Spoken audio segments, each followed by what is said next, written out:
Gloire à Dieu. Béni soit le Seigneur pour l'opportunité encore aujourd'hui. Je bénis le Seigneur de pouvoir continuer ces enseignements que je fais depuis quelques jours en me basant sur le livre « Il est aussi écrit ». Alors, pour ce soir, nous allons continuer. Et comme vous le savez, ces enseignements portent sur les tentations de Jésus. Et nous scrutons les Écritures pour voir tout ce que nous pouvons tirer comme enseignement. Alors, prions ensemble le Seigneur. Nous te bénissons, Père, Dieu saint, Dieu bon, toi qui nous as délivrés, qui nous as sauvés, arrachés des griffes de l'ennemi, pour nous placer dans ton admirable lumière, dans le royaume de ton Fils bien-aimé. Merci pour ce temps et merci pour ton esprit qui vient nous instruire, nous enseigner, nous édifier, nous ouvrir l'esprit pour que nous comprenions ce que tu nous dis. Gloire à toi et merci pour les vies que tu bénis à travers ce temps, au nom de Jésus. Amen. Alors nous continuons aujourd'hui sur les tentations et nous avons commencé à parler de la première tentation, les premières paroles que l'ennemi avait fait sortir pour tenter le Seigneur Jésus. Alors, nous continuons aujourd'hui et je vais relire le texte qui concerne la première tentation. C'est dans Matthieu au chapitre 4, versets 2 à 4. Alors, il est écrit ceci: Après avoir jeûné 40 jours et 40 nuits, il eut faim. Le tentateur s'étant approché lui dit: Si tu es fils de Dieu, ordonne que ces pierres deviennent des pains. Jésus répondit: Il est écrit, l'homme ne vivra pas de pain seulement, mais de toute parole qui sort de la bouche de Dieu. Alors nous avons commencé à regarder si tu es fils de Dieu. Nous avons parlé de cela les 2 séances précédentes. Aujourd'hui, nous allons parler de ce que le diable a demandé vraiment à Jésus. Ordonne que ces pains deviennent, ordonne que ces pierres deviennent des pains. Voilà. Donc ça, c'est ce que le diable a demandé à Jésus. Et c'était pour lui demander ça qu'il est passé tout autour, n'être agrémenté sa demande, sa tentation, pour induire Jésus en erreur. Mais le Seigneur, notre Seigneur, connaît bien l'ennemi, il connaît bien Satan. Vous savez, il vient du Père, il vient du ciel, il est descendu du ciel. Alors, il connaît bien Satan. Donc, ordonne que ces pierres deviennent des pains. Donc, comme nous l'avons vu et nous connaissons les tentations, ces 3 tentations-là sont survenues quand Jésus avait terminé son jeûne de 40 jours et qu'il allait débuter son ministère. Alors, le diable vient avec cette tentation à la fin d'un jeûne de 40 jours. Donc, demander à Jésus de transformer des pierres en pain, c'est un peu comme, c'est le temps de couper ton jeûne. Tu es fils de Dieu, vas-y, même ces pierres, tu peux les transformer en pain, fais-le. Alors, Jésus avait faim. La parole de Dieu nous dit, dans le passage que nous avons lu, qu'il eut faim. Donc, Jésus a eu faim en ce moment-là. Comme je le dis depuis le début, Jésus est venu sur la terre en laissant sa divinité. C'est ce que l'Épître aux Philippiens nous dit. Il n'a pas cherché à être égal de Dieu quand il était sur la terre. Pourtant, il était Dieu, ou il est Dieu. Donc, il a laissé sa divinité et il est venu vivre comme homme. Donc, il a eu faim et il a été tenté. Et c'est des choses que nous devons comprendre. Parce qu'ayant vécu comme nous sur cette terre, il est capable de nous comprendre et de nous aider, de nous apporter ce dont nous avons besoin. Donc Jésus a eu faim et c'était normal qu'il prenne quelque chose. Satan va donc lui suggérer une manière d'aller chercher à manger.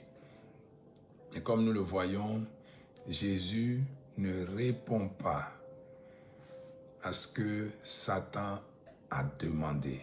Jésus ne fait pas, je veux dire pour être plus clair, ce que Satan a demandé.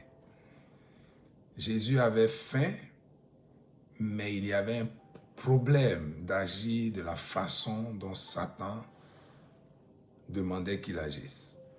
Et c'est important de voir l'astuce de l'ennemi. Il vient dans un contexte où il y a la faim et il propose que Jésus transforme des pierres en pain. Transformer des pierres en pain, faire ce miracle, en tant que tel, faire un miracle, ce n'est pas nécessairement ça un problème. Manger du pain après avoir fini de jeûner, ou goûter du pain ou manger de quelque chose, ce n'est pas ça qui est un problème. Alors, c'est quoi le problème dans cette affaire? J'avais mentionné déjà que, et ça va être ça le premier problème, que tout ce qui vient de Satan, nous ne devons pas le suivre. Quand nous savons que cela ne vient pas de Dieu, nous devons mettre une croix là-dessus. Nous devons le rejeter. Et c'est de cette façon que Jésus agit dans ces tentations. Que la suggestion soit belle, que l'idée soit intéressante humainement, Jésus ne suit pas et ne suivra jamais ce que Satan suggère. Parce que les pensées de Satan s'opposent toujours au plan de Dieu, aux pensées de Dieu. Et Jésus va le dire. Donc, dans ce que Satan a suggéré, il y a plusieurs problèmes. Et c'est cela que nous allons voir. Je vais mentionner 4 problèmes qu'il y a dans ce que Satan a suggéré. Faire un miracle au début du ministère de Jésus, ce serait un bon départ, n'est-ce pas? Faire un miracle, commencer après être sorti d'un jeûne de 40 jours, on va le voir, afin revêtu de la puissance.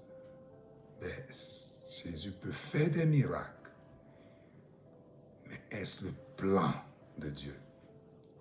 Très important pour l'enfant de Dieu, de marcher selon le plan de Dieu, de marcher selon ce que Dieu veut, selon ce que Dieu a préparé pour lui. Donc le premier problème, c'est que la demande vient de Satan. Et comme je l'ai dit, Jésus connaît très bien Satan et il sait qu'il est le père du mensonge. Dans Jean chapitre 8, verset 44, nous lisons ceci: il a été meurtrier dès le commencement. Et ces paroles parlent de Satan.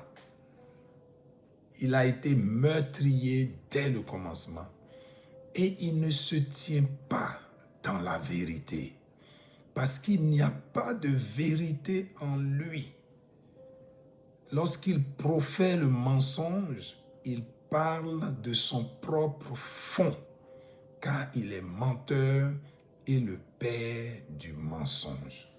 Cette description que Jésus fait de Satan est vraiment claire pour nous emmener à prendre nos dispositions par rapport au diable.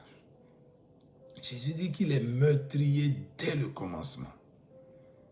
Il a amené Adam et Ève à mourir spirituellement, à être déconnectés de Dieu. Il savait ce qu'il faisait.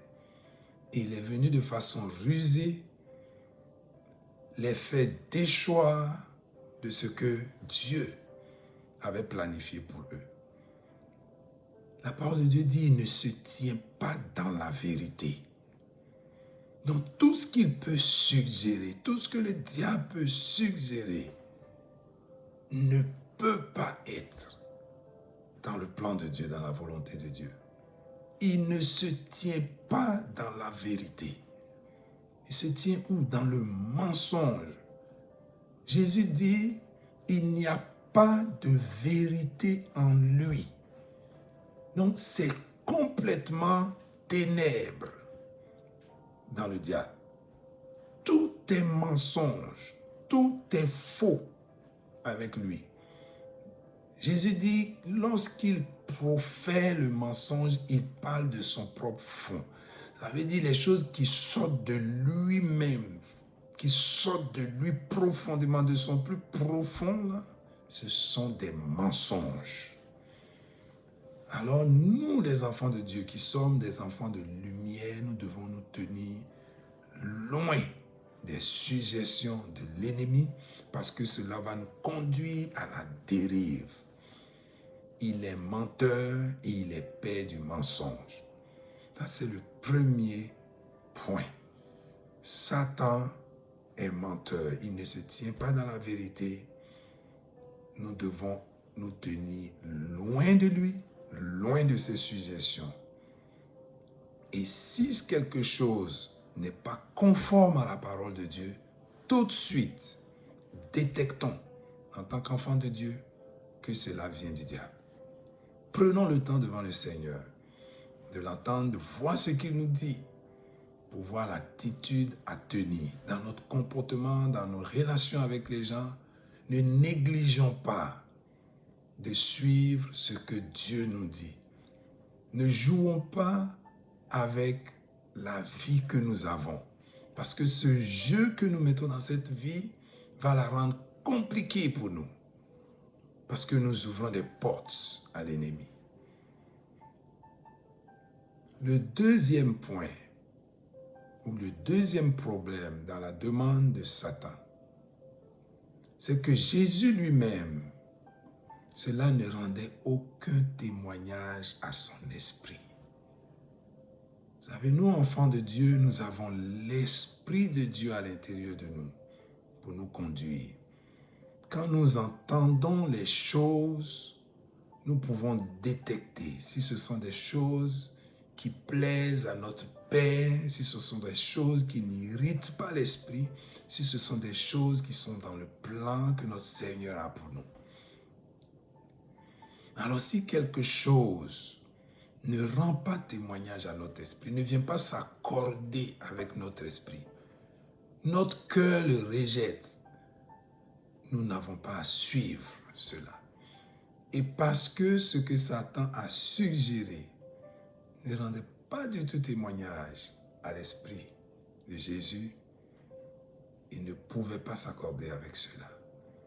Et je vais lire ici le passage de Jean chapitre 5, verset 19 à 20 pour étayer cela. Jésus reprit la parole, donc la parole, et leur dit,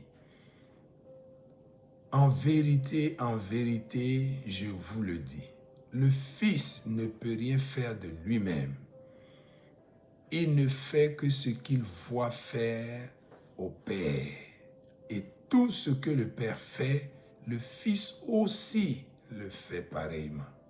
Car le Père aime le Fils et lui montre tout ce qu'il fait. Et il lui montrera des œuvres plus grandes que celles-ci, afin que vous soyez dans l'étonnement. Donc Jésus dit ici qu'il ne fait que ce qu'il voit faire au Père. Quand Satan a fait sa suggestion, cela n'avait rien à voir avec ce que Jésus voyait dans le Père. Ce que Jésus voyait dans, comme je peux l'appeler, le cercle divin. Son esprit ne voyait rien de ça dans ce que Dieu faisait. Il communiait avec son Père. Il n'a rien entendu de pareil à faire. Jésus ne pouvait donc pas agir dans cette direction, même s'il avait faim, même s'il venait d'un jeûne. Il dit qu'il ne fait que ce qu'il voit faire au Père. Et si Jésus fait ce qu'il voit faire au Père, c'est parce qu'il garde cette communion avec le Père. Cette communion avec le plan de Dieu, cette communion avec le Saint-Esprit. Et nous avons dit au début que Jésus était rempli de l'Esprit pour discerner plus facilement les choses qui venaient de Dieu. Cela est important pour nous. pour avoir le plan de Dieu, pour marcher selon le plan de Dieu. Et pour nous aujourd'hui, le plan de Dieu, sa parole de Dieu, la parole l'exprime. La parole exprime clairement pour nous. Et les enfants de Dieu que nous sommes, nous devons nous attacher à cette parole. Pour voir les choses que Dieu fait, pour entendre ce que Dieu dit, parce que Dieu nous parle à travers sa parole. Il nous parle par son esprit en nous, mais il utilise sa parole. Parce que l'esprit de Dieu ne va pas nous conduire dans des choses qui s'opposent à la parole déjà exprimée par Dieu. Dieu ne se mettrait pas lui-même en opposition avec sa parole. Il veille sur sa parole pour l'accomplir. Donc nous voyons ici Jésus qui ne suit pas cette ligne de Satan, cette ligne du tentateur. Pour lui, c'était clair, il n'y avait rien qui ressemblait à ça dans le cercle divin. Il n'y avait rien qui ressemblait à ça dans ce qu'il entendait de son Père. Il n'y avait rien qui ressemblait à ça dans ce que l'Esprit lui disait. Alors il ne pouvait que rejeter cela. Nous allons continuer à la prochaine séance et je vais présenter 2 autres éléments qui montrent en quoi la suggestion de Satan était un problème et qu'il y avait plusieurs problèmes dans ce que Satan demandait à Jésus de faire. Donc prions ensemble. Père, merci pour ta parole. Merci pour les révélations dans ta parole. Merci de nous encourager à rester attachés et à chercher à marcher comme tu veux pour que nous ne chancelions pas dans nos voies. Et merci pour tes enfants, fortifie ceux qui écoutent ces paroles et qui s'attachent à ta parole, qu'ils scrutent les Écritures pour savoir ce que tu as pour eux. Merci pour la vie que nous avons en toi et merci pour ce temps précieux au nom de Jésus. Amen.